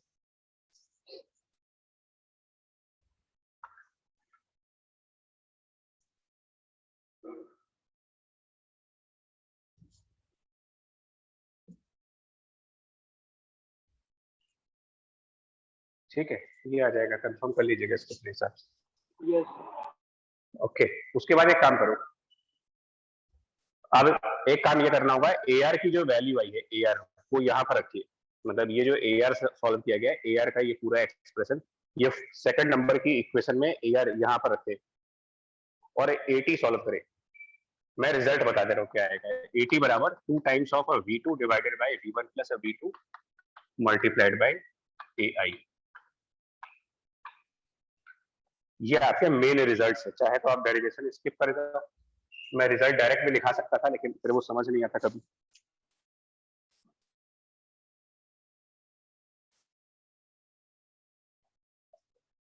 और मजे की बात जानते तो क्या है कि ये जो डेरिवेशंस की गई हैं उनमें ये जो रिजल्ट्स हैं ये वैलिड है for wave in the string gases and even for electromagnetic wave, उसमें भी ये चीज काम करती है, सेम रिजल्ट। अब एग्जांपल दिखाते हैं इस पे क्वेश्चंस कैसे आते हैं। फॉर एग्जांपल देखिएगा, अब इसके एग्जांपल्स के ऊपर चल रहे, सबके लिए वैलिड है। तो पहले आपको लाइट का एग्जांपल दिखाते हैं। लाइट के एग्जांपल में अगर कहा जाए कि वैक्यूम या फिर एयर से ग्लास में जाना है आपको, जहां पर रिफ्रैक्टिव इंडेक्स, ग्लास का रिफ्रैक्टिव इंडेक्स 1.5 है और वैक्यूम का रिफ्रैक्टिव इंडेक्स हम लोग 1 मानते हैं, और हमने यहां पर कोई एक इलेक्ट्रोमैग्नेटिक वेव भेजी, ठीक, जिसका एम्पलीट्यूड पार्ट सपोज दैट। अब इलेक्ट्रोमैग्नेटिक वेव में जो एम्पलीट्यूड होते हैं वो बेसिकली इलेक्ट्रिक फील्ड के फॉर्म में दिखाई जाती है, वहां पर डिस्प्लेसमेंट नहीं दिखाई जाती है। इलेक्ट्रोमैग्नेटिक में एम्पलीट्यूड का मतलब मैक्सिमम इलेक्ट्रिक फील्ड, तो यहाँ पर maximum electric field let's say 6 है, मान लेते हैं मैक्सिमम इलेक्ट्रिक फील्ड 6 न्यूटन पर कूलम्ब है। इलेक्ट्रोमैग्नेटिक वेव की maximum electric field normal wave की एम्पलीट्यूड से ही मैच करेगी। Amplitude is the maximum displacement, उसकी जगह मैक्सिमम इलेक्ट्रिक फील्ड या फिर मैक्सिमम मैग्नेटिक फील्ड। अब आप बताएं what will be maximum electric field in the glass, maximum electric field in the glass, and what will be the maximum electric field of reflected wave. तो हम same formula use करेंगे ये वाला, बस इसमें एम्पलीट्यूड की जगह आप ये लिखोगे कि इलेक्ट्रिक फील्ड रिफ्लेक्टेड बराबर V2 minus V1 upon V2 plus V1 multiplied by electric field incident. But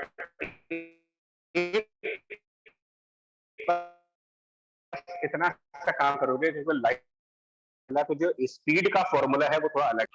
obviously light को कैलकुलेट करने का जो फॉर्मूला है वो डिफरेंट है। Now this is speed of light in the vacuum divided by the refractive index. So यहाँ पर जो V1 है और V2 है वो क्या रखोगे, फर्स्ट मीडियम वैक्यूम जहां पर लाइट की स्पीड स्मॉल सी ली जाएगी, और सेकंड मीडियम के अंदर ग्लास है जहां पर speed of light C divided by the refractive index 1.5,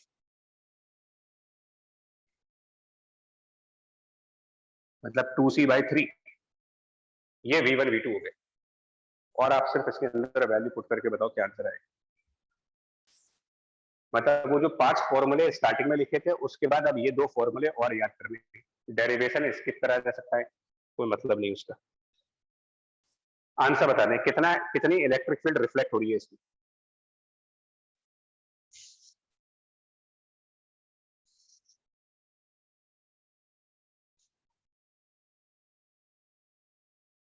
मेरे ख्याल से आ जाएगा 1/5 और ये 6/5 1.2, जहां तक मुझे लग रहा है 1.2 आएगा। Yes sir. सब रखने के बाद -1.2 आएगा, माइनस।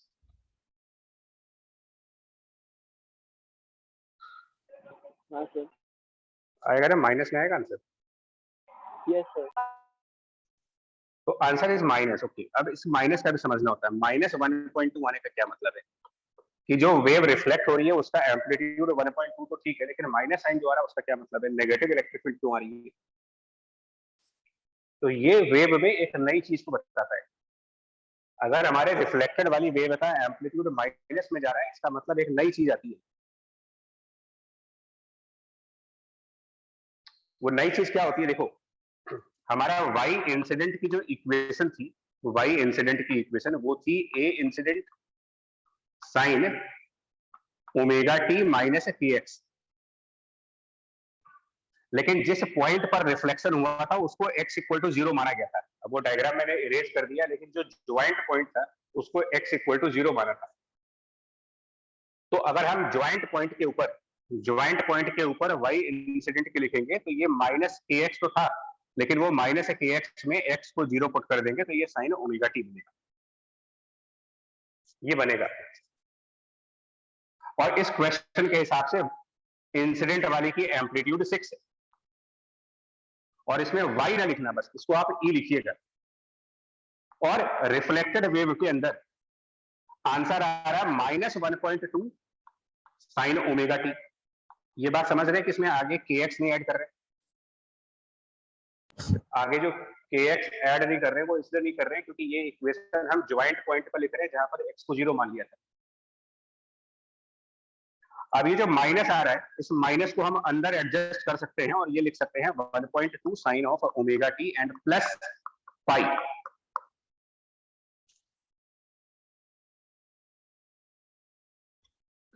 और अगर रिकॉल करो, साइन के आगे का जो पूरा टर्म होता है इसको फेज कहा जाता है, फेज ऑफ वेव। और ये भी फेज है, यानी कि इंसिडेंट और रिफ्लेक्टेड के फेज में डिफरेंस कितना आ रहा है? पाई का। इंसिडेंट वेव और रिफ्लेक्टेड वेव के बीच में एक पाई का फेज डिफरेंस हुआ।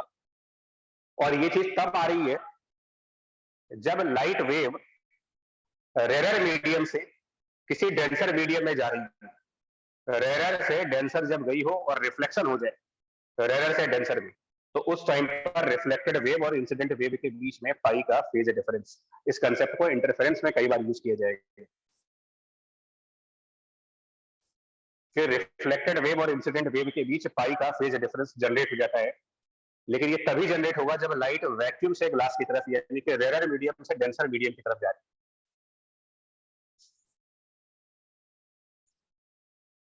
ऑब्वियसली आपको सोचो, अगर यही वेव ग्लास से वैक्यूम की तरफ आती, ग्लास वाले साइड से वैक्यूम वाले साइड की तरफ जा रहे हो, मतलब डेंसर साइड से रेरर साइड की तरफ, तो जिसको आप V2 लिख रहे हो वो V1 होगा और जिसको V1 लिख रहे हो वो V2 होता।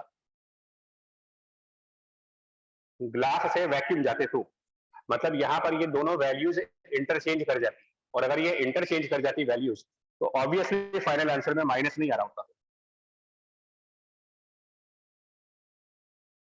यानी कि रिफ्लेक्टर और इंसिडेंट वेव के बीच पाई का फेज डिफरेंस कौन सी कंडीशंस में आ रहा है? रेरर से डेंसर जाते वक्त या डेंसर से रेरर जाते वक्त? कौन सा केस है जहां पर कहा जाएगा कि रिफ्लेक्टेड वेव और इंसिडेंट वेव में 180 डिग्री का फेज डिफरेंस? रेयर से डेंसर। रेरर से denser, only from rarer to denser, not from the denser to rarer. और इस पाई के फेज डिफरेंस का फिजिकल मतलब भी, पाई के फेज डिफरेंस का फिजिकल मतलब क्या हुआ? अगर पूछा जाए कि इसका मतलब क्या होता है पाई का फेज डिफरेंस, ये तो मैथमेटिकल तो समझ में आ रहा है कि यहाँ पाई ऐड हो रहा है, लेकिन फिजिकली इसका क्या मतलब होता है? तो फिजिकल सिग्निफिकेंस इसका ये है, दिखाता हूं आपको मीनिंग क्या है।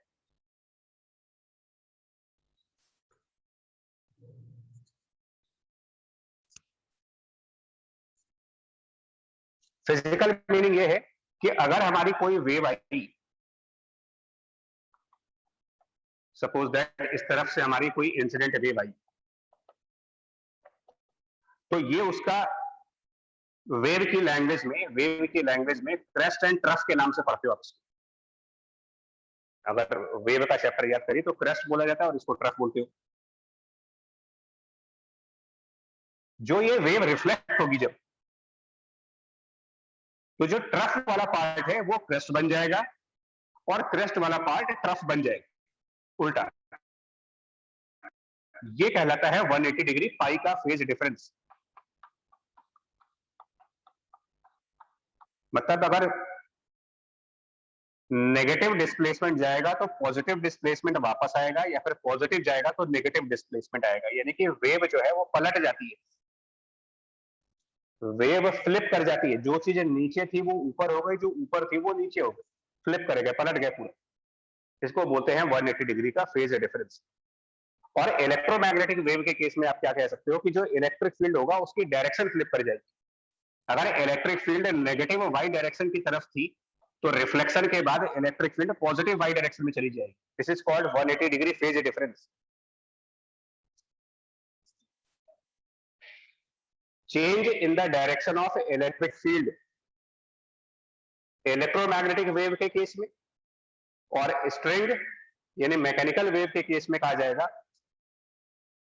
Conversion of crest into trough and trough into crest.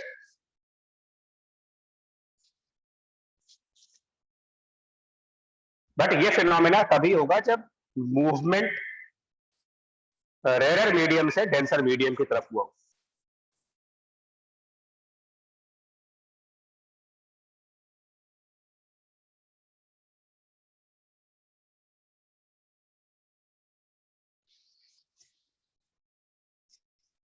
अब वापस आइए इस न्यूमेरिकल में। सपोज ये एयर या फिर वैक्यूम मान लें और ये ग्लास मान लें, या फिर ऊपर ग्लास मान लें और नीचे एयर या वैक्यूम मान लें, ग्लास और एयर वैक्यूम। और हमने कोई मान लो ये नॉर्मल लाइन है इसकी, और मोस्ट इंपॉर्टेंट पार्ट एक और भी है, हमने यहाँ पर कोई वेव मान लो इंसिडेंट कराई, एक वेव यहाँ पर आई जिसका कुछ एम्पलीट्यूड ई नॉट है। अब आप समझो बार बार ई क्यों यूज कर रहा हूं, क्योंकि जब लाइट की बात करेंगे तो हम इलेक्ट्रिक फील्ड को ही अपना एम्पलीट्यूड मानेंगे, electric field E not. Same question है, रिफ्लेक्ट और ट्रांसमिट वाली वेव के एम्पलीट्यूड कितने होंगे? तो एयर के अंदर स्पीड v2 बराबर c ले लेंगे और ग्लास के अंदर स्पीड v1 बराबर 2c/3 रिफ्रैक्टिव इंडेक्स के हिसाब से, और v1 v2 यहां पर रखोगे आप, तो v1 v2 की वैल्यू यहां रखो। तो इससे जब कैलकुलेट करेंगे तो कैलकुलेशन से ये समझ में आ जाएगा कि जो वेव रिफ्लेक्ट होगी, जो वेव रिफ्लेक्ट होगी उसका जो एम्पलीट्यूड आएगा इस फॉर्मूले के हिसाब से वो आ जाएगा ई नॉट डिवाइडेड बाई 5। और जो वेव ट्रांसमिट होगी, मतलब जो वेव एयर में जाएगी, उसका एम्पलीट्यूड अगर हम कैलकुलेट करेंगे तो मेरे ख्याल से 6 ई नॉट बाई 5 आ जाएगा। एक बार क्रॉस चेक जरूर कर लियो आप वैल्यू रख करके। 4 ई नॉट बाई 5, सॉरी, यहाँ पर वैल्यू रख करके क्रॉस चेक कर लो इसकी।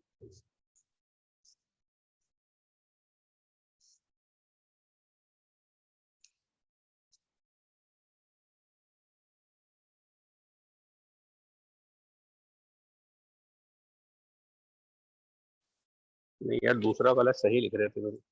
6 ही होगा।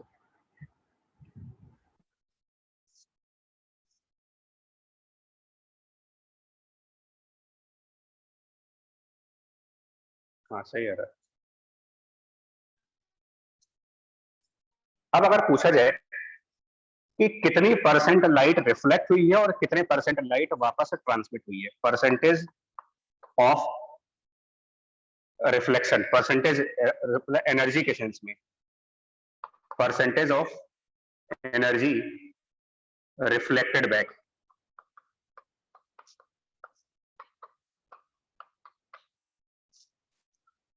तो वो हमने अभी जो 5 पॉइंट लिखे थे ऊपर, उसमें एक एनर्जी का फॉर्मूला था कि एनर्जी ऑफ वेव का जो फॉर्मूला होता है वो होता है हाफ मास ए स्क्वायर ओमेगा स्क्वायर।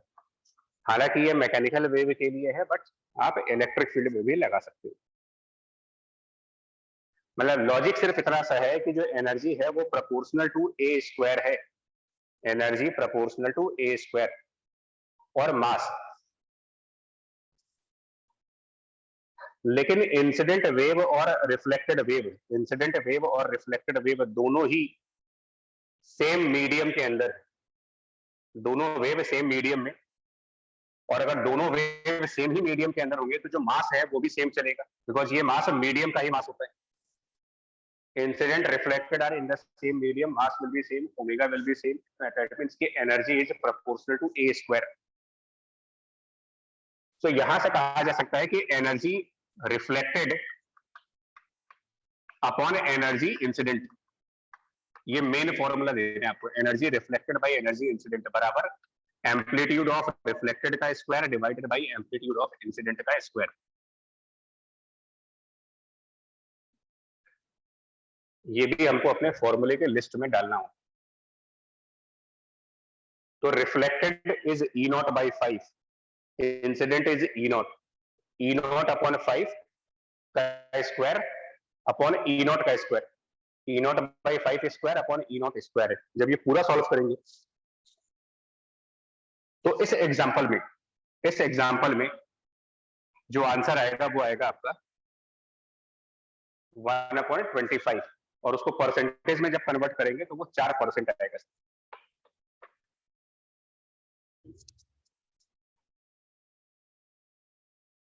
ठीक है, यानी कि जब ग्लास से एयर की तरफ लाइट जाएगी, यानी कि डेंसर से रेयर की तरफ जाएगी, तो लाइट सिर्फ 4% रिफ्लेक्ट हो रही है। इसका मतलब ऑब्वियसली 96% ऑफ लाइट ट्रांसमिट हो जाती है। मतलब रिफ्लेक्शन तो हुआ, बट रिफ्लेक्शन बहुत कम परसेंटेज में होता है। लाइट के केस में जब आप डेंसर मीडियम से रेयर मीडियम में जाओगे तो लाइट बहुत नेग्लिजिबल अमाउंट से रिफ्लेक्ट होती है, और मेजर अमाउंट उसका जो होता है वो ट्रांसमिट हो जाता है, एक्सेप्ट द स्पेशल केस जब लाइट को क्रिटिकल एंगल से ज्यादा एंगल पर डाला जाए। लाइट को जब आप क्रिटिकल एंगल से ज्यादा एंगल पर इंसिडेंट कराते हो और वो डेंसर से रेयर जा रही है, तो कहा जाता है कि light is total reflected, total internal reflection. और टोटल रिफ्लेक्शन वर्ड का यूज इसीलिए किया जा रहा है कि even without critical angle there is reflection. Critical angle से कम एंगल पर भी रिफ्लेक्शन होगी, बट वो रिफ्लेक्शन का परसेंटेज बहुत कम होगा। क्रिटिकल एंगल के बियॉन्ड जाने पर 100% लाइट रिफ्लेक्ट होती है, 0% ट्रांसमिट होती है, इसीलिए उसको टोटल रिफ्लेक्शन का नाम पड़ा गया।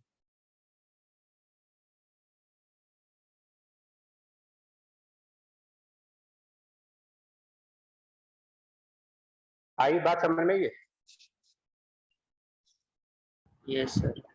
लाइट के केस में काफी इंपॉर्टेंट लेक्चर हुआ। आपको इलेक्ट्रोमैग्नेटिक वेव के अंदर हेल्प करेगा, मैकेनिकल वेव के अंदर हेल्प करेगा, और एग्जामिनेशन में ऐसे क्वेश्चंस के चांसेस है परसेंटेज।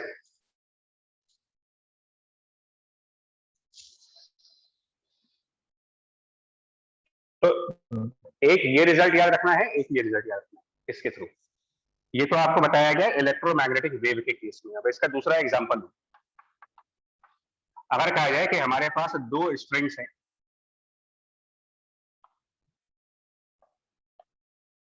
जो स्ट्रिंग नंबर 2 है उसका मास पर यूनिट लेंथ 4 × म्यू है, और स्ट्रिंग नंबर 1 का मास पर यूनिट लेंथ म्यू है। स्ट्रिंग 1 का मास पर यूनिट लेंथ म्यू और स्ट्रिंग 2 का मास पर यूनिट लेंथ 4 म्यू, और हमने कोई वेव यहां से भेजी, इंसिडेंट कराई। बताइए कितनी परसेंटेज ऑफ एनर्जी जो ट्रांसमिट हो जाएगी, मतलब वेव की एनर्जी का कितना परसेंट सेकंड स्ट्रिंग में जाएगा। Percentage of wave energy going to string number 2।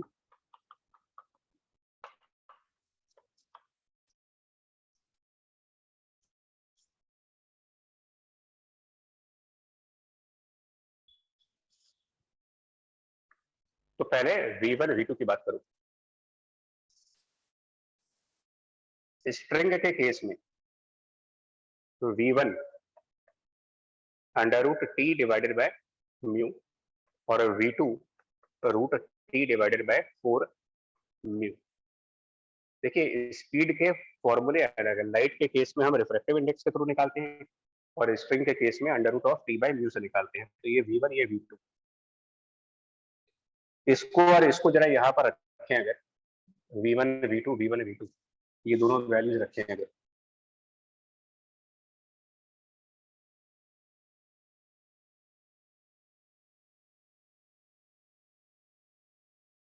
तो इसको जब रखोगे तो आपका कुछ आंसर ऐसा आएगा। देखिए सॉल्व करके, AR 1/3 ऑफ AI आएगा कुछ, देखो। Yes sir. तो यहाँ से AR square upon AI square 1/9 आ जाएगा, मतलब रिफ्लेक्टेड अपॉन इंसिडेंट इज 1/9। तो अगर रिफ्लेक्टेड अपॉन इंसिडेंट 1/9 है तो ट्रांसमिटेड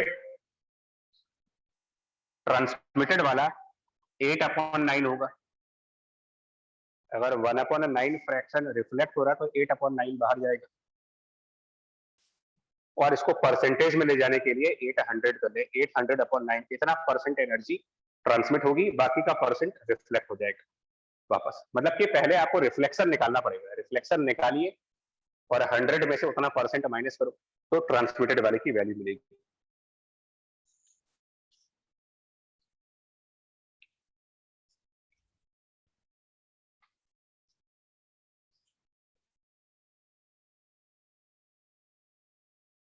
और इसका और ज्यादा स्पेशल केस देखिए अगर, which is reflection from fixed surface और फिक्स्ड पॉइंट।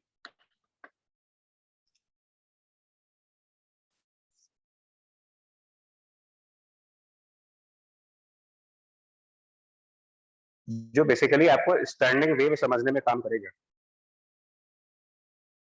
अगर हम गिटार के स्ट्रिंग की बात करें तो गिटार का स्ट्रिंग दोनों साइड पर फिक्स हो जाता है, उसको दो तरफ क्लैंपिंग कर दी जाती है, तो उसके अंदर वेव जो होती है वो बार बार रिफ्लेक्ट हो रही होती है फ्रॉम द फिक्स पॉइंट्स।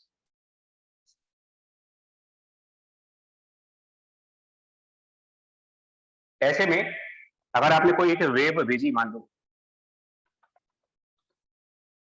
और ये आगे जाकर के स्ट्रिंग फिक्स है, सपोज किसी वॉल से या किसी भी जगह से फिक्स्ड है, और जो वेव हमने भेजी वो ए एम्पलीट्यूड की भेजी थी, ए एम्पलीट्यूड की वेव अगर भेजी तो रिफ्लेक्शन क्या होगा इसमें ऑब्वियसली ट्रांसमिशन तो कुछ होगा नहीं, क्योंकि जब फिक्स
हेलो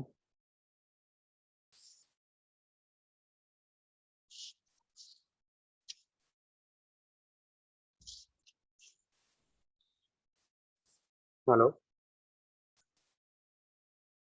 यस सर। आया कंप्लीट कर लें, इसका दिक्कत कर रहा है कुछ।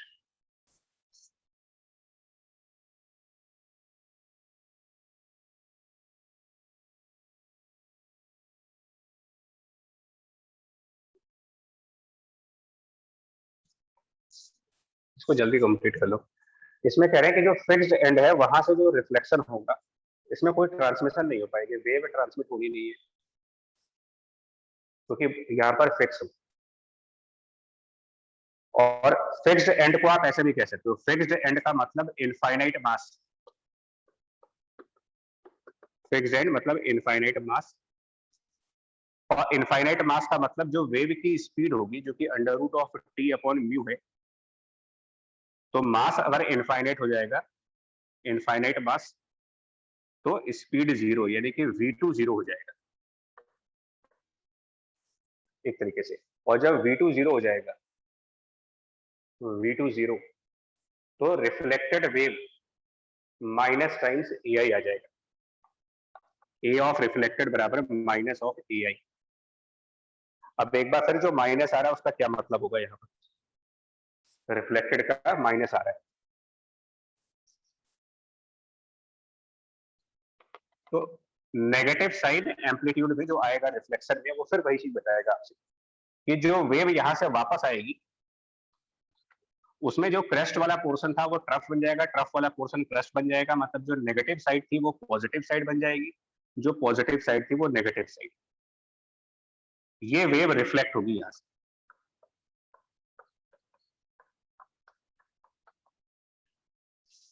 माइनस का मतलब, लेकिन अमाउंट सेम आएगा, मतलब जिस एम्पलीट्यूड की वेव जाएगी उतने ही एम्पलीट्यूड की वेव वापस भी आएगी। मतलब वेव की हाइट में कोई फर्क नहीं पड़ेगा, सेम एम्पलीट्यूड गया, सेम एम्पलीट्यूड वापस आ गया। बस ये हुआ कि नेगेटिव जाएगा तो पॉजिटिव वापस आएगा और पॉजिटिव जाएगा तो नेगेटिव वापस आएगा। मीनिंग ऑफ माइनस, इसको कहेंगे कि इन दोनों में पाई का फेज डिफरेंस। और ऐसी दो वेव जो सेम एम्पलीट्यूड की है लेकिन अपोजिट डायरेक्शन में चल रही है, एक वेव इधर जा रही और एक वेव वापस आ रही है, दो वेव सेम एम्पलीट्यूड की travelling in the opposite direction, जब ये दोनों सुपर इंपोज करते हैं तो इन्हीं के सुपर इंपोज होने से एक नई वेव जनरेट हो जाती है जिसको कहा जाता है स्टैंडिंग और स्टेशनरी वेव। जो हमारा अगला टॉपिक यही होने वाला है, स्टैंडिंग वेव। सो स्टैंडिंग वेव तब मिलता है जब आपको दो वेव आइडेंटिकल एम्पलीट्यूड की सुपर इंपोज कर जाए, और ऐसा करने के लिए हमको स्ट्रिंग को एक साइड पर फिक्स करना पड़ेगा यहाँ। और यही सारे म्यूजिकल इंस्ट्रूमेंट्स का बेसिक रूल है। जितने भी म्यूजिकल इंस्ट्रूमेंट हैं, स्ट्रिंग वाले इंस्ट्रूमेंट, उन सबको क्लैंप करने का पर्पस यही होता है कि क्लैंपिंग करोगे तो वेव जाएगी और वापस आएगी, जाने वाली वेव और आने वाली वेव मिल करके एक नई वेव क्रिएट करेंगे, स्टैंडिंग वेव, जिसके अंदर कुछ हार्मोनिक्स होते हैं और वही हार्मोनिक हमें टोन्स के फॉर्म में सुनाई पड़ते हैं, डिफरेंट डिफरेंट टोन्स जनरेट करते हैं।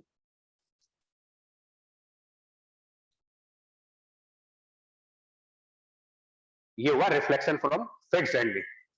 Same amplitude is reflected, positive की जगह नेगेटिव, नेगेटिव की जगह पॉजिटिव।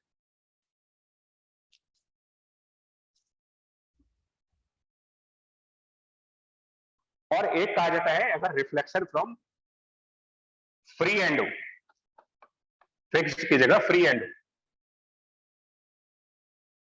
आप फ्री एंड कैसे ला सकते हैं? तो फ्री एंड प्रैक्टिकली कैसे लाया जा सकता है? देखिए प्रैक्टिकली फ्री एंड कैसे लाया जा सकता है। सपोज यहां पर एक स्मूथ रॉड कनेक्ट करो, फ्रिक्शनलेस रॉड, और उस रॉड के ऊपर एक रिंग अटैच कर दी, उसके चारों तरफ एक मासलेस रिंग,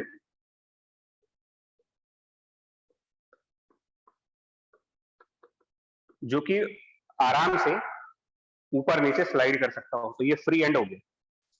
और स्ट्रिंग को इस रिंग से अटैच कर दी, स्ट्रिंग और रिंग को आपस में कनेक्ट कर देंगे तो स्ट्रिंग का ये वाला एंड एक मासलेस पार्टिकल से अटैच है और वो मासलेस पार्टिकल ऊपर नीचे मूव कर सकता है, फ्री एंड हो गई। ना इस केस में जब आपने मासलेस रिंग चूज की है तो स्पीड v2 जो कि root of T upon mu है, massless ring mu zero, v2 infinite. और अगर v2 इनफाइनाइट रखेंगे और यहां पर वर्किंग करेंगे v2 इनफाइनाइट करके, तो आप लोग का छोड़ दे रहे हैं, एम्पलीट्यूड ऑफ रिफ्लेक्टेड वेव की वैल्यू AI के बराबर आ जाएगी और एम्पलीट्यूड ऑफ ट्रांसमिटेड वेव की वैल्यू 2 टाइम्स ऑफ AI आ जाएगा। अगर हम लिमिट लगाए, limit V2 tending to infinity, तो लिमिट्स का यूज करके V2 टेंड्स टू इंफिनिटी, इसके थ्रू आ जाएगा। आपकी बार रिफ्लेक्टेड और इंसिडेंट का सेम एम्पलीट्यूड आ रहा है, लेकिन पॉजिटिव साइन आ रहा है, पॉजिटिव साइन, जिसका मतलब ये होगा यहां पर कि अब जो वेव वापस आएगी पलट करके, रिफ्लेक्ट होकर के, जो वेव वापस रिफ्लेक्ट होगी, उसमें जो पॉजिटिव साइड था वो पॉजिटिव ही रहेगा, जो नेगेटिव साइड था वो नेगेटिव ही रहेगा। Positive will be positive, negative means negative, मतलब जैसी वेव गई वैसी ही वेव वापस आएगी, कोई फेज डिफरेंस नहीं होगा इसमें। क्रस्ट जाएगा तो क्रस्ट आएगा, ट्रफ जाएगा तो ट्रफ आएगा, कोई फर्क नहीं पड़ेगा उसमें।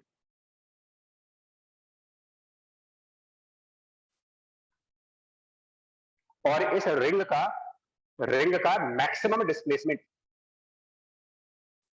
क्योंकि रिंग एक तरीके से सेकंड मीडियम हो गई हमारी, रिंग मतलब सेकंड मीडियम, और सेकंड मीडियम के अंदर ट्रांसमिटेड वेव जाएगी। ट्रांसमिटेड वेव का एम्पलीट्यूड 2 टाइम्स ऑफ AI, मतलब वेव का जितना भी एम्पलीट्यूड होगा, जितनी भी एम्पलीट्यूड की वेव आएगी, उसकी डबल डिस्प्लेसमेंट रिंग का जनरेट होगा।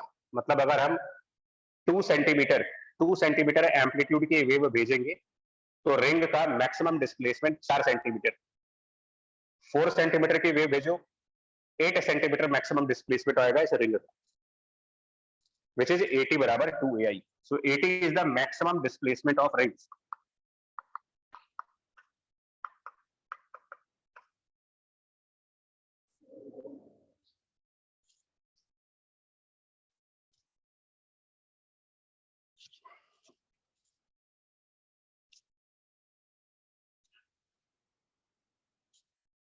ठीक है, यहाँ तक बोलिए।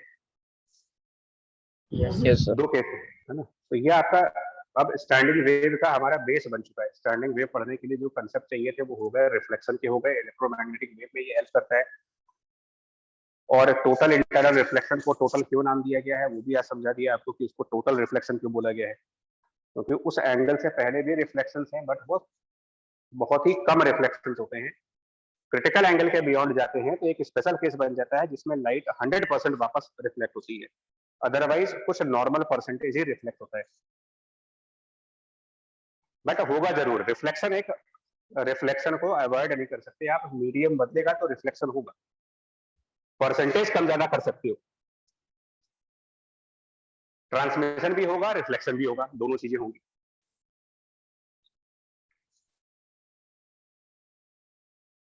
तो आप यहां तक पूरा आप रिवाइज करो, अगली क्लास हम जो लेंगे वो स्टैंडिंग वेव के ऊपर कंसिडर करेंगे, स्टैंडिंग वेव ऑफ स्ट्रिंग और गैसेस में, एंड साउंड वेव, ये होगा इसमें। ठीक है, तो आज के लिए अब इतने रखते हैं। Thank you sir.